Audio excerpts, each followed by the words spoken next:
ইবাদতের ক্ষেত্রে আল্লাহ এবং আল্লাহ রাসূল কোরআন এবং সহিহ হাদিসে যা বলে গেছেন তার বাইরে একটা চুলো যদি কেউ বাড়াতে চায়, 32 হাত পাগড়িওয়ালা হোক, আব্দুল কাদের জিলানী হোক, বিশাল বড় ইমাম হোক, সারা পৃথিবীর সব ইমাম, সব শায়েখ, সব মৌলবি একত্রিত হয়ে যদি বলে যে জুমার সালাত 2 রাকাত নয় 3 রাকাত করতে হবে, কেননা সালাত পড়া ভালো কাজ।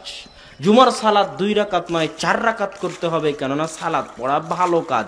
সারা পৃথিবীর সব ইমাম, সব মৌলবি, সব হুজুর একত্রিত হয়ে যদি বলে, তবুও সেটা বেদাত হবে।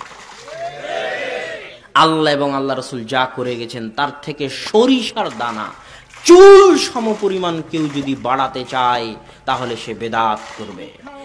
শরীয়ত বুঝার জ্ঞান না থাকলে আবার শরীয়ত পড়ো, কিন্তু শরীয়তের সাথে বেয়াদবি করিও না।